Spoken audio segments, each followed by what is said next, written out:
À l'attention de mon cher neveu et vieil ami Ibrahim Boubacar Keïta, président de la République du Mali. Nous gouvernons vos pères aujourd'hui, si vous refusez d'étudier nos enfants viendront vous gouverner dixit Ibrahim Keïta, Premier ministre du Mali, en 1996.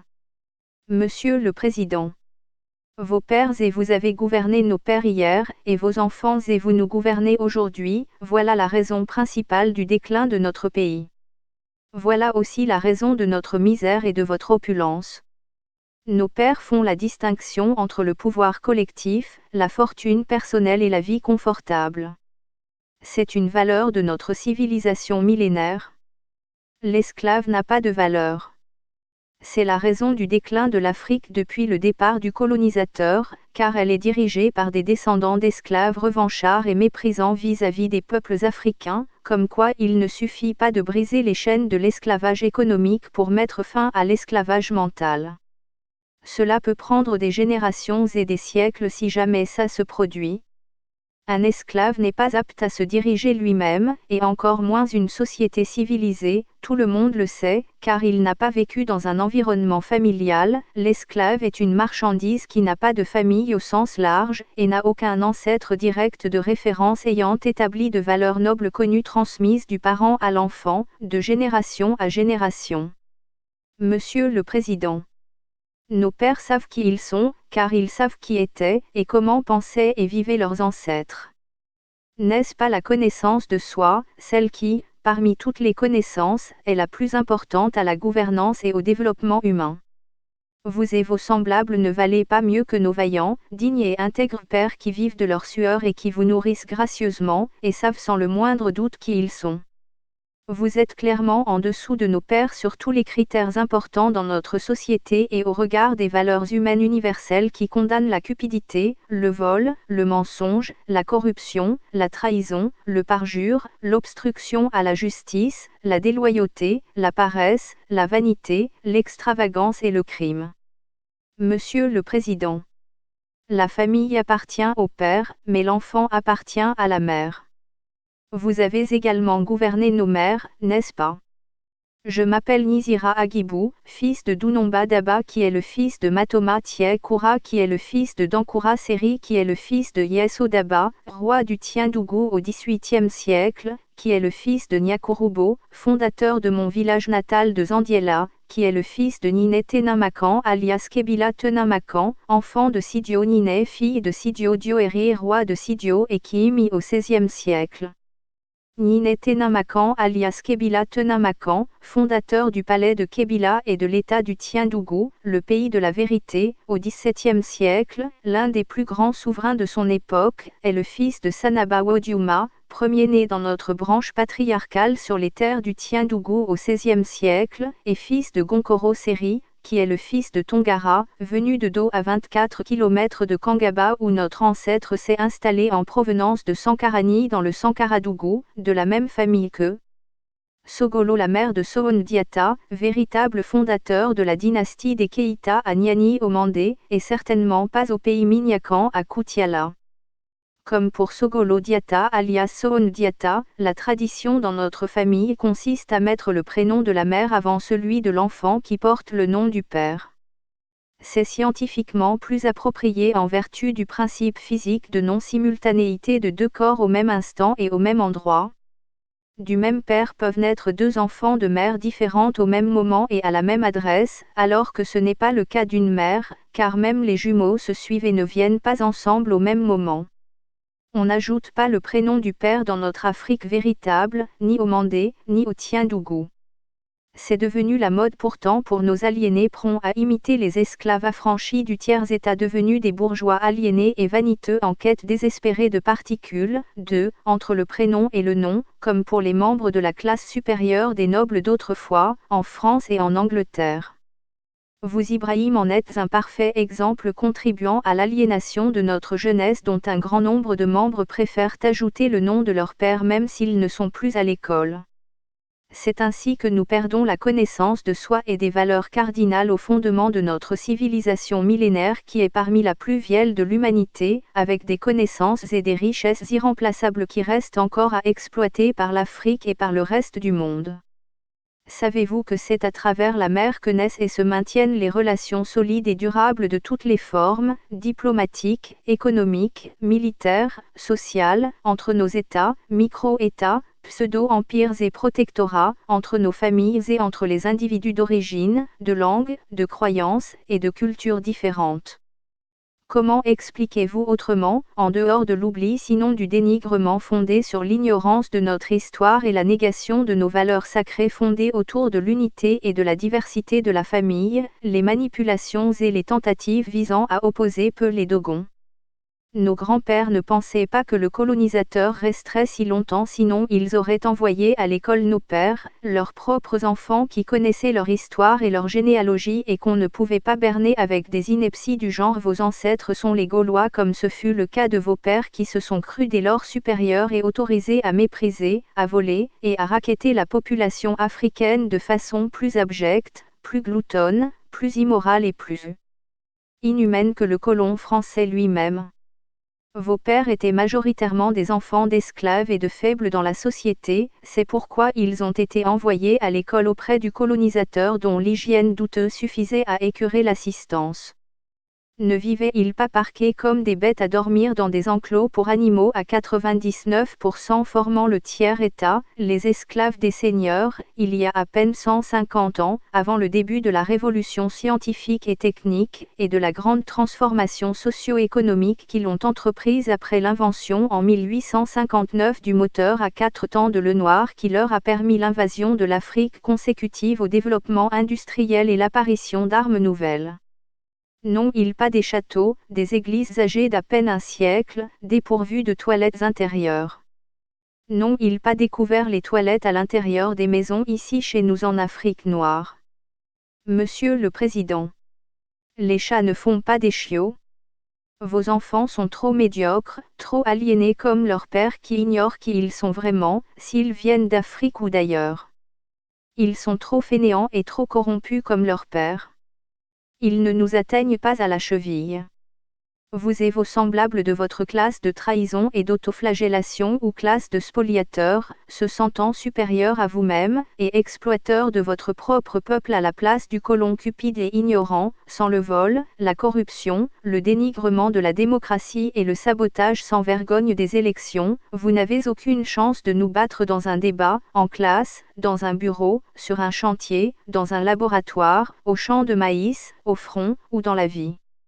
Sans l'intrusion d'ennemis extérieurs en 1901, suivie de l'effroyable époque de mensonges, d'abus en tout genre, de travail forcé, de démolition culturelle, et de trahison de l'envahisseur bouffon et de ses petits collabos de commis noirs cupides, corrompus et revanchards, on n'en serait jamais là. Nous gouvernons vos pères, si vous refusez d'étudier nos enfants viendront vous gouverner, lança le flamboyant et vaniteux bon exécutant alors Premier ministre en 1996, s'appropriant la paternité d'une décision prise par son président, par excès de zèle et surtout par ambition démesurée. C'est peut-être pour cela que son fils qui n'a pas pu avoir son bac, vendeur de voitures d'occasion, inapte à occuper une fonction intellectuelle d'un tel niveau, gouverne à la place de son père et gère le plus gros budget de l'État depuis qu'il a été choisi par le parti des courtisans dépendants qu'est le RPM, président de la commission de défense et de sécurité gérant le budget de l'armée et de la police au sein de l'Assemblée nationale présidée par le beau-père qui, pour adoucir outrageusement ses vieux jours, se voit gracieusement doté d'une rémunération mensuelle scandaleuse de 35 millions, soit plus de 3 fois le salaire du président de la République française dont les armées sont censées défendre le Mali. N'est-il pas vrai que cette rémunération indécente, comprenant 1 million d'argent de poche par jour, et qui fait au total 2 milliards 100 millions pour le seul président de l'Assemblée nationale sur 5 ans, 7 milliards 440 millions, constituant le coût du seul président de l'Assemblée depuis 2002, est le fruit de l'attente illicite et déshonorante conclue avec Amadou Toumani Touré, sur le dos du peuple, afin de mettre fin à votre contestation aberrante des résultats de la présidentielle de 2002 que vous et vos semblables avez déshonoré, en la transformant en foire d'achat indigne et criminelle des votes comme on achète du bétail. 7,5 milliards pour 4 personnes et pour quoi faire? juste pour présider des débats folkloriques d'une chambre d'enregistrement de décisions prises au palais de Koulouba. Combien les 7,5 milliards ainsi royalement investis ont-ils rapporté à l'économie malienne, à la justice, à la paix, à l'éducation et à la santé du peuple ainsi sauvagement pillé sans honneur ni compassion, deux valeurs absentes de la pensée et du comportement de l'esclave, car s'il en possédait une des deux il se rebellerait contre son esclavage et celui de ses frères de la même condition, finirait par triompher ou pire, par se suicider, ce qui n'est pas bon pour les affaires du propriétaire. Le suicide, c'est d'ailleurs ce que les Bambara capturés et vendus aux Amériques pratiquaient, mais eux ils avaient des familles et certains étaient même des princes vaincus sur les champs de bataille, comme quoi c'est pas le fait d'être vendu ou d'être enchaîné qui fait de quelqu'un un esclave. Éviter le suicide des esclaves en les évangélisant ou en les islamisant, deux religions qui interdisent le suicide sous quelque prétexte que ce soit, sous peine de damnation éternelle, même de la part d'un esclave qui doit dès lors accepter de servir son maître qui lui a été attribué par le très bon et le très généreux Créateur, relève du pur génie de la part des stratèges de la domination de l'homme par l'homme. On met tout insidieusement sur le dos de l'autre, Dieu ou un ennemi désigné, face à des ignorants dominés qui n'ont plus qu'à attendre la mort pour avoir le paradis qui les attend, les portes largement ouvertes par les anges serviteurs du Dieu clément et miséricordieux, heureux de pardonner la lâcheté et de récompenser la soumission de ses mal-aimés à la volonté et aux caprices de ses préférés bien bénis par leur naissance de nobles dirigeants ou par leur sainte fonction de travailleurs. Religieux professant la parole divine aux faibles accablés par l'injustice et en manque de consolation et d'espoir. C'est brillant, n'est-ce pas? Où en sommes-nous avec l'implication tout azimut du religieux dans la sphère politique dans notre pays, Monsieur le Président? Vous, le candidat qui s'est fait passer pour un grand musulman en fréquentant les rassemblements religieux, pleurant publiquement à chaudes larmes comme une veuve éplorée, mais rien que pour le pouvoir, juste pour recevoir publiquement les les bénédictions pour la nation, de la part de chefs religieux étalant eux aussi leur fortune gigantesque, amassée sur le dos de pauvres ignorant leur duplicité, comme le signe évident de la vérité de la préférence de Dieu lui-même qu'ils font passer pour responsables de tout au pays de l'injustice. Certains de vrais adorateurs de Satan déguisés en religieux vont jusqu'à se glorifier de leurs mensonges sans vergogne, de leurs trahisons sans limite, de leur perversion étalée au grand jour, de leur comportement de voyous, et de leur participation consciente et indigne au pillage du Mali en compagnie des voleurs de voix, des joyaux du trésor public, des revenus des mines d'or, et même des recettes de la vente du coton, laissant cruellement les pauvres paysans surendettés rentrer à la maison avec des dettes supplémentaires, après la vente de leur récolte à des prix dérisoires fixés par l'État aux mains des pilleurs sans âme, ni dignité.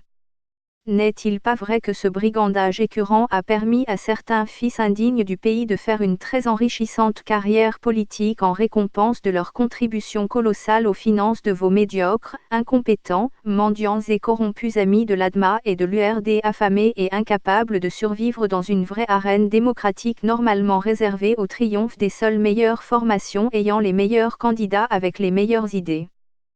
Quel pathétique aveu de médiocrité que de payer les électeurs quand on est censé les convaincre pour se faire directement payer par eux, surtout lorsqu'on est capable de leur prouver qu'on se bat avec des projets sérieux et des idées sincères qui garantissent la prise en compte de leurs préoccupations et la satisfaction de leurs besoins socio-économiques, culturels et politiques. Incapable de travailler, de souffrir et de produire des idées justes, vous avez transformé de manière criminelle et indigne la politique en simple et pur vol impuni, aliénant et appauvrissant encore plus le peuple victime de votre médiocrité et de celle de vos pères depuis l'arrivée coloniale, il y a 118 ans dans cette partie de l'Afrique qui l'ont baptisé Soudan sur la dépouille encore fumante de nos États authentiques séculaires que vos pères ont dénigrés, brimés et écartés en 1960 au moment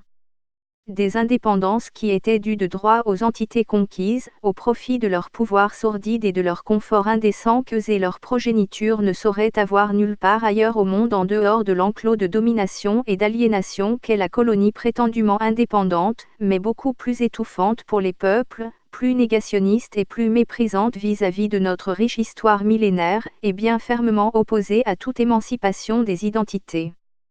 conquise pendant 10 ans de guerre impérialiste de 1891 à 1901, et rassemblée de force dans un nouveau regroupement d'acculturation et d'exploitation.